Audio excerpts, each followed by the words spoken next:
Assalamualaikum warahmatullahi wabarakatuh. Saya Rajen Rai Bravatoni dengan NIM C1D121007, Universitas Jambi, Fakultas Ekonomi dan Bisnis, Prodi Bisnis Digital, mata kuliah Cyber Security Management, dengan dosen pembimbing Pak Bambang Purnomo SCMM, ingin mempresentasikan hasil kerja saya. Sebutkan dan jelaskan 5 kasus UU ITE yang terjadi di Indonesia. Yang pertama, kasus Baik Nuril. Baik Nuril adalah seorang mantan pegawai honorer di sekolah menengah pertama SMP di Lombok, Nusa Tenggara Barat. Ia merekam percakapan telepon dengan kepala sekolahnya yang diduga melakukan pelecehan seksual terhadapnya. Rekaman tersebut tersebar dan menurut Baik Nuril diadukan ke polisi dengan tuduhan melanggar UU ITE. Akhirnya Baik Nuril dihukum dengan denda dan dipenjara selama 6 bulan. Kasus ini memicu polemik Indonesia dan banyak menuntut agar UU ITE direvisi agar tidak menjerat korban kejahatan seksual. Selanjutnya, kasus Prita Mulyasari. Prita Mulyasari adalah seorang ibu rumah tangga yang pernah mengalami masalah dengan rumah sakit tempat dirinya berobat. Ia mengirimkan email keluhannya kepada teman-temannya di list atau mailing list, dan email tersebut kemudian tersebar di internet.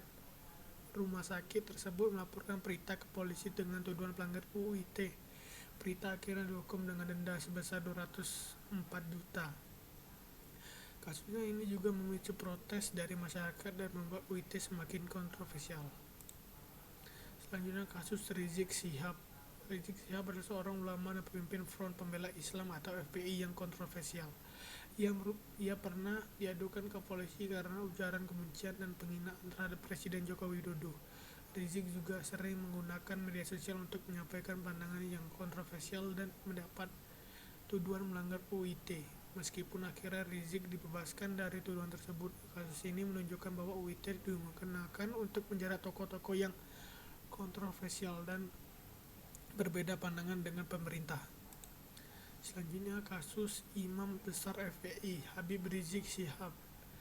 Imam terbesar Front Pembela Islam atau FPI Habib Rizik Syihab juga pernah diadukan ke polisi karena kasus dugaan penghinaan Pancasila dan Undang-Undang 1945 yang dilakukan dalam sebuah pidato di acara pernikahan. Ia didakwa melanggar pasal 28 ayat 2 Pasal 45A ayat 2 UU ITE. Pada bulan Juni 2021, ia dihukum dengan hukuman 1 tahun 6 bulan penjara dan denda 100 juta. Terakhir, kasus Denny Siregar. Denny Siregar adalah seorang pengamat politik dan komentator media sosial yang terkenal di Indonesia. Ia pernah diadukan ke polisi dengan tuduhan pencemaran nama baik dan ujaran kebencian terhadap salah satu anggota DPR. Denny didakwa melanggar pasal 27 ayat 3, pasal 45 ayat 1 UU ITE. Pada Februari 2021, ia divonis dengan hukuman penjara selama 1 tahun dan denda sebesar 100 juta. Kasus-kasus tersebut menunjukkan bahwa UU ITE sering digunakan untuk menjerat orang yang menyampaikan kritik atau pendapat yang berbeda dengan pemerintah atau individu-individu yang memiliki kekuasaan.